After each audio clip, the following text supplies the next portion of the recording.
مطلب اس روٹین کے اندر اس نماز کو مینج کرنا مشکل ہو جاتا ہے. ہمیں تو عشاء کی صرف 17 رکعتیں بتا دی گئی ہیں، حالانکہ 24 گھنٹے کے اندر ٹوٹل نماز کی رکعتیں 17 ہیں جن کی اکاؤنٹیبلٹی ہے.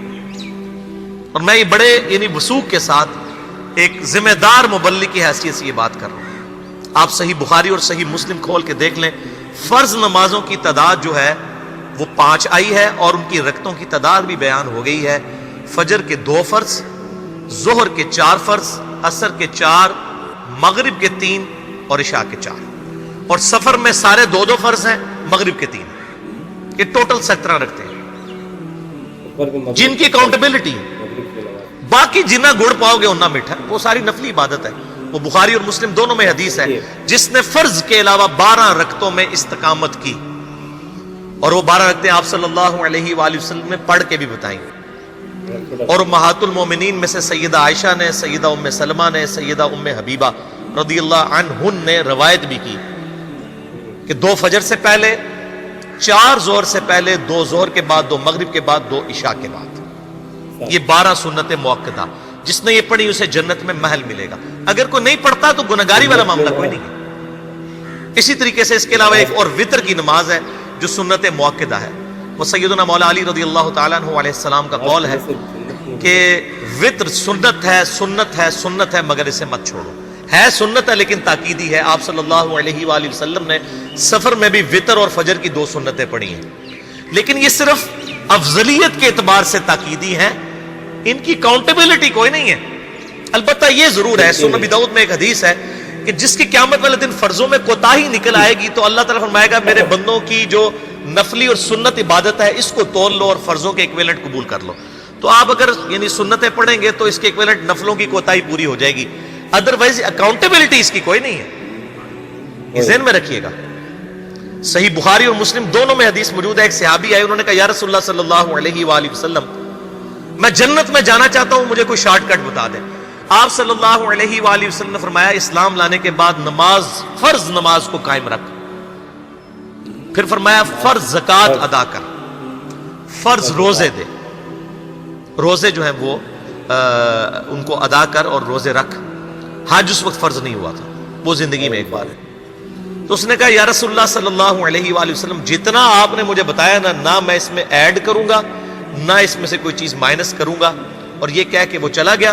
آپ صلی اللہ علیہ وآلہ وسلم نے فرمایا اگر کسی نے کسی جنتی شخص کو دیکھنا ہے تو اس کو دیکھ لو، جو یہ کہہ کے گیا کہ میں فرض نماز سے زیادہ کوئی نماز نہیں پڑھوں گا، صرف فرض روزہ ہی رکھوں گا، فرض زکوٰۃ ہی دوں گا. اب روزہ اور زکوٰۃ میں تو ہمارے علماء کو اور عام پبلک کو بھی جو دیندار لوگ ہیں ان کو ہضم ہوتی ہے کہ کوئی شخص یہ نہیں کہتا کہ بھئی پیر اور جمعرات کا روزہ. صحیح مسلم میں حدیث ہے کہ آپ صلی اللہ علیہ وآلہ وسلم کے نفلی روزوں کی یہ روٹین تھی. کوئی آپ کو یہ نہیں کہے گا کہ جس نے جمعرات اور پیر کا روزہ نہ رکھا اس کے رمضان کے روزے ہی قبول نہیں ہوں گے. کوئی کہتا ہے؟ کیونکہ ان کو پتہ وہ نفلی ہے. اسی طریقے سے زکوٰۃ تو صرف 2.5% ہے نا، باقی تو نفلی صدقات ہیں جتنے مرضی دیں. کوئی شخص نہیں کہتا کہ نفلی صدقہ نہ دیا تو آپ کی زکوٰۃ بھی قبول نہیں ہوگی. الٹا یہ کہتے ہیں وہ بس جی زکوٰۃ دے لو تو باقی سارا مال پاک ہے. لیکن جب فرض نماز کی باری آتی ہے تو اس وقت وہ 12 رکھتے ہیں بھی سنت موقدہ بیچ میں گھسیٹ دیتے ہیں. وہ بھی صرف فضیلت ہے. ٹوٹل 17 رکھتے ہیں، 2 فجر کی، 4 ظہر، 4 عصر، 3 مغرب، 4 عشاء. یہ میں کو اپنے لیے گراؤنڈ نہیں بنا رہا، میں تو الحمدللہ اس کے علاوہ بھی نفلی عبادت کرتا ہوں. لیکن میں بتا رہا ہوں خدا کے لیے لوگوں کو دین ایسا مشکل نہ پیش کریں کہ جو نبی علیہ السلام نے امت کو وہ دین نہیں دیا ہوا. اپنی مرضی سے انجیکٹ نہ کریں دین، لوگوں کے لیے مشکلات نہ کھڑی کریں. ان کو فرض نماز تک رکھیں. پھر انشاءاللہ کئی لوگوں کو میں نے اس نے نماز شروع کروائی، انہوں نے سنت نماز بھی، نوافل بھی شروع کر دی ہیں. لیکن آپ کم از کم وہ ڈیٹم لیول تو اچیو کروائیں لوگوں کا. لیکن فرض نماز کی باری آتی ہے کہتے ہیں جی سنتے بھی حصہ ہیں. کہاں سے میرے بھائیوں حصہ ہے؟ وہ 17 رکھتے ہیں، سنتیں پڑھیں گے ثواب ہے، نہیں پڑھتے گناہ کوئی نہیں ہے. تو کم از کم فرض تو ادا کریں. اس کے لیے آپ کو ٹوٹل 24 گھنٹے میں میرے خیال ہے 40 منٹ بھی نہیں چاہیے فرض پڑھنے کے. تو اس کے اوپر تو استقامت کم از کم ہم اختیار کریں.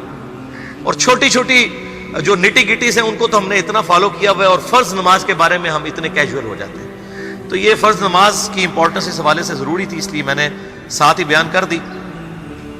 تو گائز یہ تھا محمد علی مرزا صاحب کا جو رمضان کے بارے میں بتا رہے تھے کہ امپورٹنٹ نماز کیا ہوتا ہے.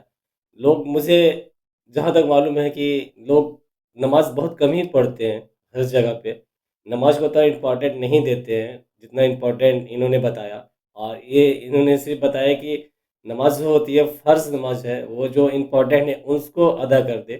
ادا مطلب پڑھ لے اس کو جا کے. تو وہی پہلے جو نماز نہیں پڑھتے ہیں وہ مطلب کفر مطلب کافر میں آ گئے. جو مطلب وہ بتا رہے تھے کہ اس کا جنازہ بھی پڑھ دیا جائے گا، اس کی نکاح بھی پڑھ دی جائے گی، مطلب سب کچھ کر دیا جائے گا، پر وہ پاکستان کے صنعتی کارڈ میں آ جائیں گے، اس طرح کا انہوں نے کہا. تو یہ تھا نماز کے بارے میں، جو کافی امپورٹنٹ ویڈیو تھا، اور ہمیں بھی نالج اچھا ملی، اور آپ کو بھی امید ہے کہ اس ویڈیو سے نالج بہت کچھ مل گئی ہوگی، آپ کو سمجھ میں آ گیا ہوگا نماز کے بارے میں. تو مجھے تو بہت اچھا لگا، اور ان کا بیان بہت اچھا لگتا ہے. یہ کافی اچھا ویڈیو بناتے ہیں اور اچھا نالج دیتے ہیں اسلام کے بارے میں. کافی کچھ میں نے سنا ہے ان کے ویڈیو میں. تو اور بھی ویڈیو پہ میں نے ریئیکشن دیا ہے ان کا. تو اچھا لگا پھر اس ویڈیو کو دیکھ کے. پھر ملتے ہیں گائس نیکسٹ ویڈیو کے لیے، آتے ہیں، تب تک کے لیے امان اللہ.